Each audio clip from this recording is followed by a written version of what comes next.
Siku moja, Rose akamchukua Jack na kumpeleka kwenye chumba chake na kumwomba amchore akiwa amevaa shanga. Baada ya maongezi mafupi, Rose anamsisitiza Jack na kumwambia kwamba anataka amchore kama alivyowachora wasichana wengine, huku akiwa hajavaa chochote bali shanga tu. Jack anaanza kumchora Rose kwa kumwelekeza pozi la kukaa na pia anajitahidi kuwa professional bila kuhusisha tamaa ya mwili katika kazi yake. Anamaliza kumchora, anaandika tarehe kama kumbukumbu ambayo ilikuwa ni siku ya tarehe 14 Aprili 1912 na kumkabidhi picha Rose, kisha Rose anaamua kuichukua na kuiweka kwenye safe. Carl anaingia ndani, anaona mchoro wa Jack aliyomchora Rose na ujumbe wa dhiaka aliyouacha. Anapata hasira na kuamua kupanga mpango wa kumtuhumu Jack kwa wizi wa shanga ya almasi. Carl na msaidizi wake Spicer wanaanza kuwatafuta. Spicer anawaona na kuanza kuwakimbizia. Baadaye wanamkimbia na kujificha kwenye gari, ambapo kwa mara ya kwanza wanafanya mapenzi kwenye gari ambalo lilikuwa kwenye holder ya mizigo. Baada ya kumaliza, wanatoka na kufika sehemu ambayo Rose anamwambia Jack kwamba meli ikitia nanga New York, ataondoka na yeye na kwenda kuishi naye. Muda mchache baadaye, nahodha anaona mwamba wa barafu au iceberg ukiwa jirani yao. Wanafanya jitihada ya kuukwepa, lakini wanafeli na kisha Titanic inagonga mwamba katika ubavu. Inatoboka na kuanza kujaa maji. Upande wa ndani wanaanza kushtuliwa na mtetemo usio wa kawaida, huku Jack na Rose wanavyoona. Jack anashauri wakampe taarifa Carl kwa kuwa alikuwa ni mtu mkubwa na pia mwenye madaraka katika meli. Wakiwa wanaelekea kwa Carl, Spicer anamwekea shanga ya almasi Jack katika mfuko wa koti lake. Wanapofika, Rose anamweleza Carl kwamba kuna kitu cha serious kimetokea, lakini Carl anadakia na kumjibu, "Ndiyo, kitu cha serious kimetokea," na kubadili mada kuleta mada ya wizi. Anaamuru walinzi wamkague Jack. Wanaanza kumkagua na baadaye wanamkuta Jack na almasi. Rose anaonekana bado anamwamini Jack kwamba hajafanya tukio la wizi, lakini mwishowe Jack anakamatwa na kufungwa katika ofisi ya Master at Arm, kwa kifupi MAA, ambacho ni cheo cha afisa anayeongoza nidhamu katika meli. Baada ya Jack kufungwa, Carl anaichukua almasi na kuiweka katika koti lake. Wakati Captain Thomas akimwelekeza Captain Edward kuwa meli itazama ndani ya saa au masaa mawili, huku akielekeza namna watavyoanza shughuli nzima ya uokoaji, watu wengi akiwemo Carl walikufuru na kuwa na imani na teknolojia iliyowekezwa kwenye meli hiyo, mpaka kufikia kukufuru na kusema kwamba hata Mungu mwenyewe hataweza kuizamisha Titanic, maneno ambayo Carl alishaongea kwa mara ya kwanza Southampton wakiwa wanapanda meli. Wakati Captain Thomas akiendelea kutoa maelekezo, mmoja wao alikuwa ni jamaa anaitwa Bruce, naye alikuwa hana imani kama meli ya Titanic itazama, lakini Captain Thomas aliendelea kumsisitiza na kumwambia kwamba meli inaenda kuzama na hivyo anza kufanya jitihada za kujiokoa. Kwa mara nyingine, Carl akiendelea kuambiwa kwamba ajiandae na kujiokoa, anapuuza na kutokutilia maanani taarifa za uzamaji wa meli. Upande mwingine, watu wengine wanaanza kuamshwa na kupewa life jacket au maboya kwa ajili ya usalama wao. Captain Edward anasisitiza kwamba katika uokoaji waanze kuokolewa wanawake na watoto kwanza. Wakati kila mtu akihangaika kujiokoa, Jack anafunga pingu na kujikuta hawezi kufanya chochote. Baadaye Spicer anaanza kumtisha na kumdhihirishia kwamba meli imeanza kuzama na haipo katika wima tena. Kisha anamwacha na kuondoka na funguo. Upande mwingine, Rose anagundua akiondoka atamwacha Jack asiye na msaada, hivyo anakataa kuondoka na boti za uokoaji na kwenda kumtafuta Jack. Mama yake anakatishwa tamaa na kitendo hicho, huku Carl anaonekana akiumizwa kihisia na kumwambia kwamba yeye anamjali lakini Jack anamchukulia kama malaya wake. Rose anamjibu na kumwambia ni bora awe malaya wa Jack kuliko kuwa mke wake. Kisha Rose anaanza kumtafuta Jack, huku maji yakiwa yanazidi kujaa ndani ya meli. Anaanza kushuka floor za chini ambapo Jack alifungwa, na wakati anashuka kumtafuta, Jack naye alikuwa anapiga kelele za kuomba msaada, ambapo zilifanya Rose atambue mahali alipo na kisha kumfuata na kumkuta. Jack anajaribu kumwelekeza Rose na kumwambia kwamba atafute funguo ya ziada au spare key, lakini Rose anafeli. Listen Rose, you're gonna have to find a spare key, all right? Baadaye anaenda kutafuta nyundo, anaichukua na kukata pingu na anafanikiwa kumkomboa. Upande mwingine, Carl anaonekana hajakata tamaa na kuendelea kumtafuta Rose. Jack na Rose wanaanza kupambana ili kufika upande wa juu wa meli, ambapo wanakutana na watu wa hali ya duni ambao kikawaida hukaa floor ya chini ya meli. Wanawakuta wamefungiwa na kuzuiliwa kupanda upande wa juu ili wale wa daraja la kwanza waanze kuokolewa kwanza.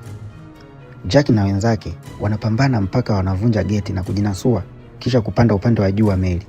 Wakati wanafika upande wa juu, Rose bado anapewa kipaumbele cha kuingia kwenye boti ya uokoaji kama mwanamke, lakini anakataa kuondoka bila Jack. Carl naye anakuja na kumsisitiza Rose na kumdanganya kwamba aende kwenye boti. Yeye na Jack watapanda boti nyingine maalum ambayo yeye mwenyewe aliandaa. Kwa kuwa Jack pia hakutaka Rose abaki na yeye bila matumaini, akajikuta anakubaliana na uongo wa Carl na kukubali kwamba kuna boti nyingine watapanda yeye na Carl. Bila ya kujua, Carl anamvalisha Rose koti kama kumjali na baridi, huku akisahau kwamba aliweka almasi kwenye lile koti. Baada ya kuvaa koti, Rose anaenda kupanda boti ya uokoaji akiwa tayari kwa ajili ya uokoaji, lakini boti inavyoshuka, Rose anaruka na kurudi kwenye meli inayozama na kuthibitisha kuwa hawezi kuondoka bila Jack. Anamfuata na kumkumbatia kwa upendo.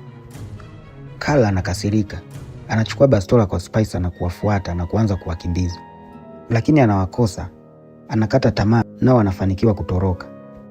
Kisha Carl anakumbuka na kumwambia Spicer kwamba Rose ameitoroka na amekimbia, lakini alikuwa amevaa koti ambalo lilikuwa na almasi katika mfuko wake.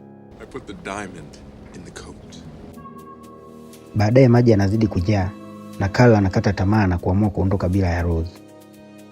Anatumia ujanja na hatimaye anafanikiwa kupata nafasi katika mashua ya uokoaji kwa kujifanya baba wa mtoto, kwa kuwa watoto nao walipewa kipaumbele. Meli inazidi kujaa maji kutokana na watu wengi kukimbilia upande wa mbele wa meli au pua ya meli. Inasababisha meli kuzama upande wa mbele na sehemu ya nyuma au mkia unainuka angani, na Jack na Rose wanashikilia kwenye ukingo, ambapo Rose anamkumbusha Jack na kumwambia kwamba sehemu hiyo ndipo mahali ambapo walikutana kwa mara ya kwanza. Jack, this is where we first met. Meli ikizidi kuzama, mama yake na Rose anaangalia na kujua kwamba mwanae yupo sehemu isiyo salama. Baadaye meli inagawanyika katika sehemu mbili na mkia unazama kwenye maji ya baridi pamoja na abiria waliokuwa wamebaki. Jack na Rose pia wanadondoka katika maji. Baadaye Jack anamsaidia Rose kuogelea na kupita vifusi ili kuelekea sehemu ambapo palikuwa pana mlango mbovu ambao kwa bahati mbaya ulikuwa unaruhusu kukaa mtu mmoja tu. Jack anamwachia Rose apande katika mlango. Wanaanza kuzungumza, kisha Rose anamwambia Jack kwamba anampenda. Jack naye anamwambia Rose na kumsisitiza kwamba amwahidi kuwa atatoka katika hali hiyo, atakuwa na maisha mazuri, familia, watoto na maisha ya furaha. Kisha anazidi kusisitiza na kumwambia kwamba kushinda tiketi ya kuingia katika Titanic kilikuwa ni kitu kizuri na kitu chema katika maisha yake kutokea, kwa kuwa alipata nafasi ya kupata uzoefu wa mapenzi ya dhati, na Rose kuwa katika maisha yake ni kitu kizuri ambacho kimewahi kutokea katika maisha yake. Jack akazidi kumsisitiza Rose na kumwambia kinachotokea sasa hajilaumu, bali anafurahi angalau amekutana naye na kupata mapenzi ya dhati. Walivyozidi kuongea, Jack akasisitiza tena na kumwambia hajutii kupanda katika meli, japo mwisho haukuwa mzuri, kwani ndani ya meli amepata uzoefu wa mapenzi ya dhati ambayo hajawahi kupata kabla. Baadaye Jack anafariki kwa baridi kali, au tunaweza tukasema hypothermia, lakini Rose anaiona mashua iliyorudi ili kuokoa wahanga waliobaki hai. Anapuliza filimbi ili kuomba msaada na anafanikiwa kuokolewa.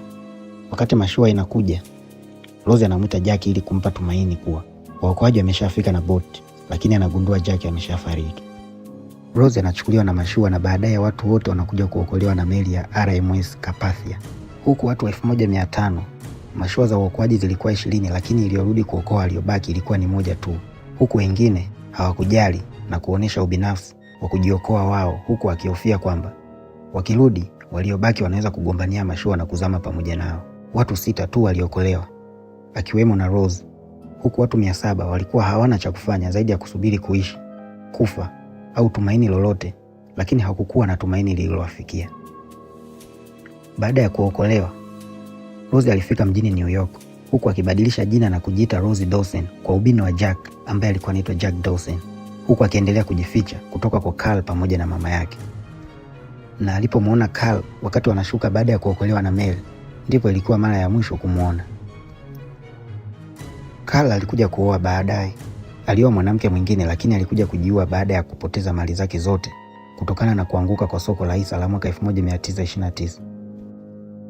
Rose anazidi kuwaambia waandishi kwamba Jack alimwokoa katika namna zote zilizowezekana, na analia kwa sababu kumbukumbu zake pekee ndizo alizokuwa nazo, kwa kuwa mpaka siku ile hakuwa hata na picha ya Jack mpaka anazeeka.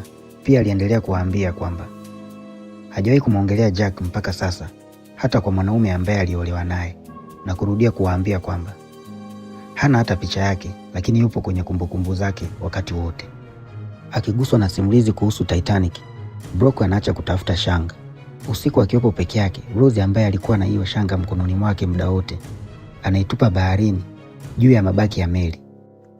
Baadaye anapolala kitandani kwake, picha kwenye meza yake ya vazi zinaonyesha maisha ya uhuru ya matukio au adventure yaliyohamasishwa na Jack katika Titanic, maisha ambayo ni safi na yasiyo na kasoro.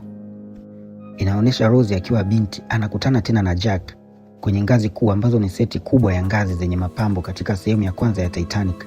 Ni moja ya vipengele vinavyovutia zaidi katika meli hiyo. Jack pamoja na Rose wanashangiliwa na abiria na wafanyakazi ambao walifariki katika meli inavyozama.